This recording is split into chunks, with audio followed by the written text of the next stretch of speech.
Selamat pagi, berjumpa kembali dengan Bola Argentina. Hari ini masih pagi, itu bulan ya, masih terlihat. Dan ini sudah bulan Agustus, awal Agustus. Agustus adalah bulan kemerdekaan, makanya bendera merah putih, umbul-umbul sudah mulai terpasang di lapangan sepak bola. Kita lihat pagi yang cerah ini.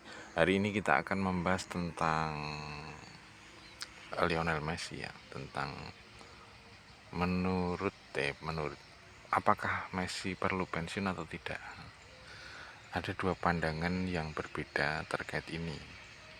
Pandangan pertama adalah mengatakan bahwa, dan banyak orang-orang Argentina atau pemain Argentina atau tokoh-tokoh terkemuka Argentina yang saya baca, mereka mengatakan ya Messi bermain sesuai, terserah dia mau main sampai kapan.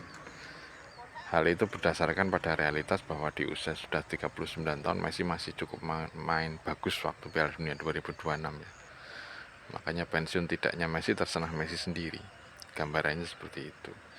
Tapi di sisi lain sepertinya memang Messi perlu pensiun karena sudah waktunya ada regenerasi atau era baru bagi Argentina. Kita bahas ketika Messi tidak pensiun. Ketika Messi tidak pensiun, misalnya ketika Messi tidak pensiun, maka yang terjadi adalah Argentina masih dikuasai oleh Messi. Messi menjadi sosok yang sangat penting di timnas Argentina, dan kemungkinan karena hal itu yang akan terjadi adalah kita dihadapkan dengan realitas bahwa timnas Argentina tidak akan melakukan perubahan yang besar-besaran, karena kemungkinan besar pemain-pemain yang ada di timnas Argentina adalah pemain yang dalam tanda kutip di ACC Messi. Di ACC Messi mungkin ya, mungkin di ACC Messi, atau pemain-pemain yang bisa menopang Messi hingga Messi bisa kembali terus bermain bagus. Jadi kalau Messi tidak pensiun, tidak akan ada perubahan dari timnas Argentina. Permasalahannya adalah ketika Messi belum pensiun dan sistemnya masih sama, pemain-pemain lain ya juga mungkin tidak pensiun, mungkin loh ya tidak pensiun selama 2 tahun lagi misalnya.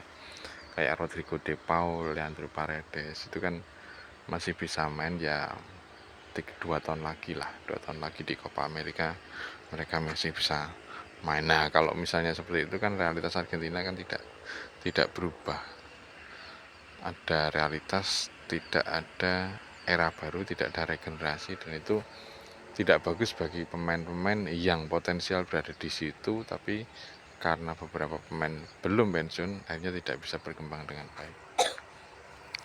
Itu realitas itu sudah sering terjadi atau pernah terjadi di masa lalu ketika beberapa pemain Argentina itu belum pensiun, sehingga pemain-pemain yang waktunya bisa muncul akhirnya agak telat muncul. Misalnya saja Gabriel Batistuta. Batistuta itu masih jadi andalan ketika Argentina di Piala Dunia 2002. Waktu itu usianya sudah 33 tahun, tapi sebetulnya belum terlalu tua. Cuma masalahnya di waktu itu dia sudah tidak tajam lagi, tapi masih jadi pilihan utama di Piala Dunia 2002 oleh pelatih Marcelo Bielsa. Ini terjadi mungkin karena memang Bielsa adalah sosok yang sangat berpengaruh pada karir awal Gabriel Batistuta.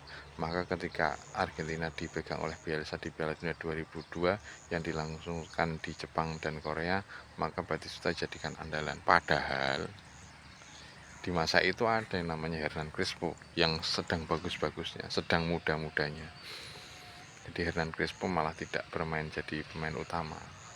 Ya situasi-situasi seperti itu bisa saja kembali terjadi.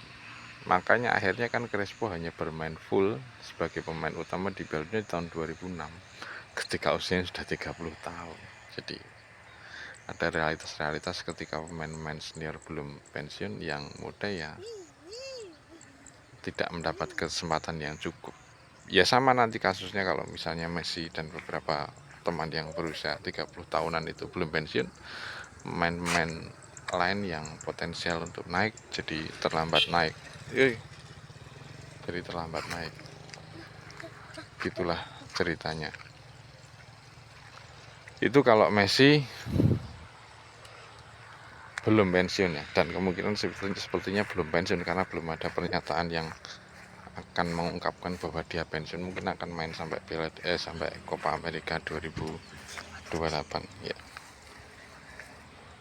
Tapi kalau Messi pensiun memang ada beberapa hal yang tidak terlalu bagus, misalnya harus men-set up Argentina dari awal lagi, tapi nggak masalah sebenarnya sih men-set up dari awal dengan pelatih baru misalnya, dengan setup lebih awal, dengan pemain-pemain yang lebih segar, dengan sistem yang baru. Masih punya waktu 4 tahun untuk berkembang untuk Piala Dunia 2030. Masih cukup waktu. Dulu Lionel Scaloni memiliki waktu 4 tahun untuk men-set up hal yang baru, walaupun di situ masih ada Messi ya. Dari 2018 sampai 2022 dan Argentina juara. Tapi Scaloni men-set up hal yang baru. Messi dikelilingi oleh pemain-pemain yang memang bekerja untuk Messi. Nah ini saat ini bisa, kalau misalnya Lionel Scaloni tidak lagi menjadi pelatih timnas Argentina dan Messi memutuskan untuk pensiun misalnya, maka setup yang baru itu bisa dilakukan. Apalagi Argentina kan tidak perlu kualifikasi Piala Dunia 2030 karena otomatis lolos dengan status sebagai tuan rumah. Jadi ada kesempatan untuk membangun setup baru selama 2 tahun, dibangun terus kemudian dimainkan di Copa America, terus setelah itu dimainkan lagi di Piala Dunia. Ya begitulah situasi yang berkembang soal Lionel Messi. Kalau saya sendiri sih menginginkan ada regenerasi, karena memang Messi bagus, hebat, luar biasa, legenda, tapi ada waktunya untuk selesai. Ada waktunya untuk regenerasi. Karena kalau pemain-pemain tua tidak melakukan regenerasi, yang terjadi adalah hilangnya generasi. Jadi generasi yang berada di bawahnya persis itu hilang karena tidak mendapatkan kesempatan yang memadai. Kira-kira begitu. Oke, sampai segini saja. Jika Anda suka dengan channel ini, maka Anda bisa like, subscribe, komen, share ya saudara-saudara. Masih pagi, semoga pagi Anda cerah, bahagia, bersyukur selalu. Semoga diberi kemudahan di hari-harinya. Ya, hidup selalu ada masalah, tinggal bagaimana mencari solusi dan menyelesaikannya. Begitu saja. Wassalam.